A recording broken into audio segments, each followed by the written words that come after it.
A month ago, as we bade farewell to the peaks from the summit of Mount Tao, a silent promise was made in our hearts. That ridgelin, appearing and disappearing in the mist like a giant's shoulder, softly called for our return. And so we returned.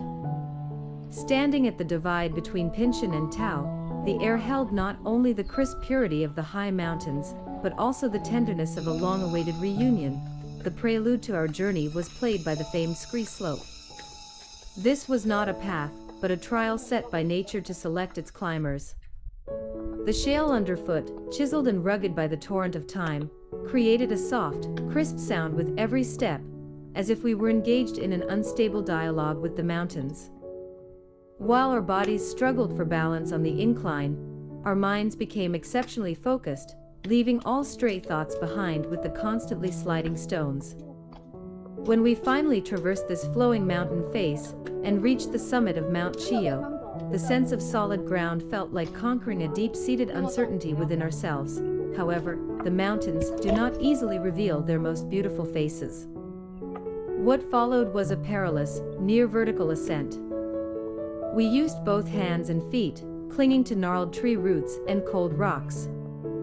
Every breath was a symphony of our heaving chests and dripping sweat, a pure contest of body and will. Just as our strength neared its limit, we rounded a rocky corner and met it, the famous Chiyou tree. A gaze on the mountain path, the Chiyou famous tree on the long road to Xinda Cabin. There is a perilous ascent that tests one's will the most. When sweat soaks your collar, your breathing becomes heavy, and your legs feel that familiar ache. Your gaze naturally focuses on the ground beneath you, your mind consumed by fatigue. However, just as you round a corner dominated by gnarled tree roots and rocks, the moment you suddenly look up, the world seems to stand still. Just like that, stands there quietly. That is the Chiyou famous tree.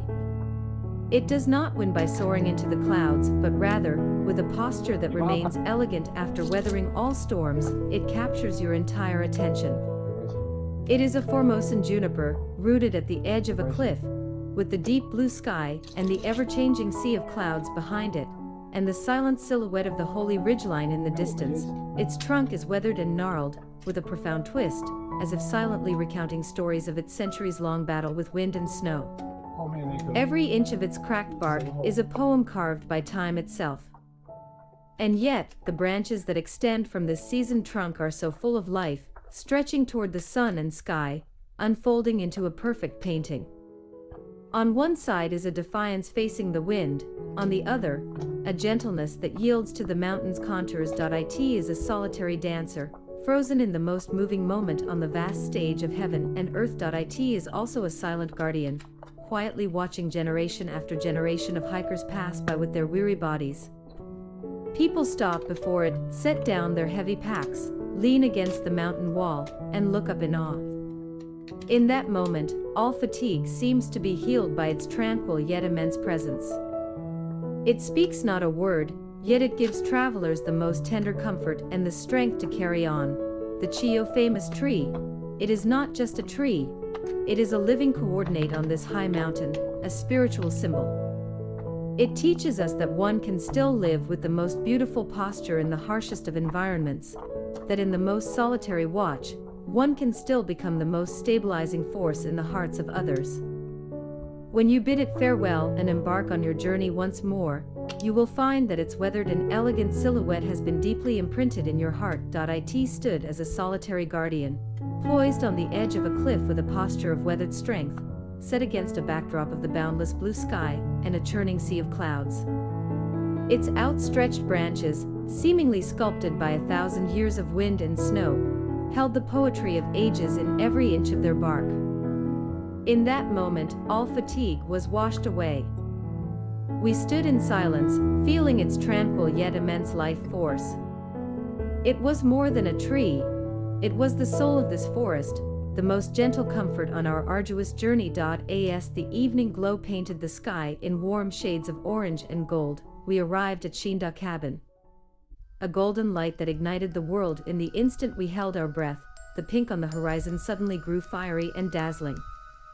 A tiny speck of golden light appeared, as if the sun, that great painter, had made the decisive stroke upon the canvas with the purest gold pigment. "There it is," someone whispered. That speck of gold expanded and ascended at a speed visible to the naked eye, instantly transforming into a torrent of light that pierced the clouds and spilled unreservedly across the heavens and the earth. Wherever the light touched, all colors were redefined. The slumbering black holy ridgeline was instantly outlined with a sharp, golden contour. The folds of the mountains and the textures of the rock faces, under the oblique rays, presented a three-dimensional contrast of light and shadow.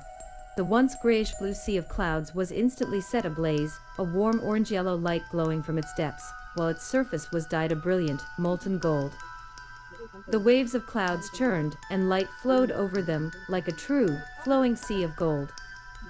We stood on the peak, as minuscule as dust, yet we felt our souls being utterly penetrated and cleansed by this flawless light, purifying us of all fatigue and distracting thoughts. This was not a sunrise, it was the genesis of the world. However, the true trial of Pintian began only after the sunrise. Before us lay the V-shaped cliff, a formidable challenge cleaved open by nature's giant axe. The near 90-degree vertical rock face and the bottomless gorge made the resonance between our heartbeats and the cliff wall palpable. We set aside all reverie, entrusting our lives to the cold rock and sturdy ropes, cautiously descending and then ascending, one step at a time. This was not just a test of physical limits, but an ultimate testament to courage and trust. When we successfully crossed the precipice and looked back at that breathtaking fissure, an unprecedented sense of awe and pride surged within us. Part 2. The V-shaped cliff, a dialogue with the abyss, from heaven to trial. The profound emotion of the sunrise still resonated in our chests, but the warmth in our bodies was quickly chilled by the sight before us. The Pintian V-shaped cliff, this was not an adjective, but the most direct description.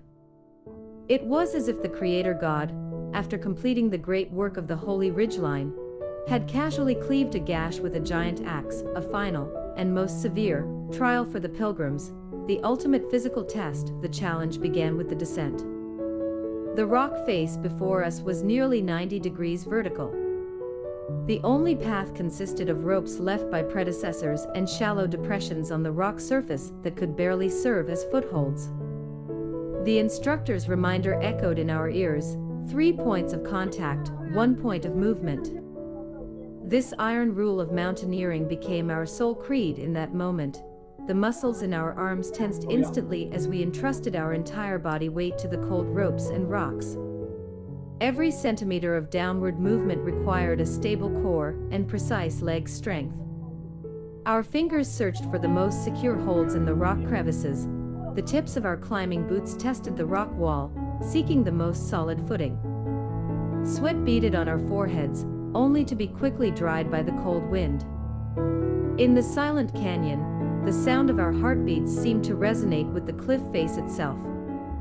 This was not just rock climbing, it was a vertical, intricate dance with gravity. The silent psychological storm, however, more intense than the physical exertion was the psychological storm. When your gaze inadvertently drifted past your toes to the bottomless, mist-shrouded abyss below, a primal fear would instantly seize your heart. 1,000 what-ifs would flash through your mind. What if the rope isn't secure? What if my foot slips? What if my strength gives out? At this moment, the world shrank to only you and the rock face before you. You had to force yourself to pull your gaze away from the vast abyss and focus on the 1 meter space in front of you. You had to have a dialogue with your inner fear, telling yourself, fear is real, but danger can be managed. Your trust had to be completely placed in your gear, in your teammates, and most importantly, in the judgment and strength honed through years of training. Finally arrived at Mount Pintian, every short, successful descent or ascent was a small victory, accumulating immense courage for the next step. When you finally crossed the cliff and your feet were once again on solid ground, looking back at that breathtaking fissure, an indescribable emotion would surge through you. It wasn't the pride of conquest, but a sense of rebirth after having endured a trial.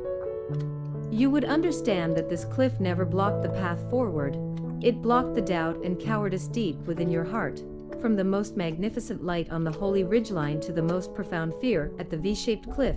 This journey, while letting us gaze up at heaven, also taught us how to stare into the abyss, and from it find the strength to look back at ourselves. On the way down, our steps may have been weary, but our spirits were returning full. The sound of the scree slope, the silence of the Chiyou famous tree, the warmth of Xinda Cabin, the splendor of the Pintian sunrise, and the raw power of the V-shaped cliff were all deeply etched onto the canvas of our memory. This journey was far more than 10.5 minutes of highlights. It was a poem, a painting, and a profound dialogue with ourselves and with the world. We descended with bodies covered in dust and fatigue, but we brought back with us hearts that had been polished to a brilliant shine by the magnificent mountains and rivers.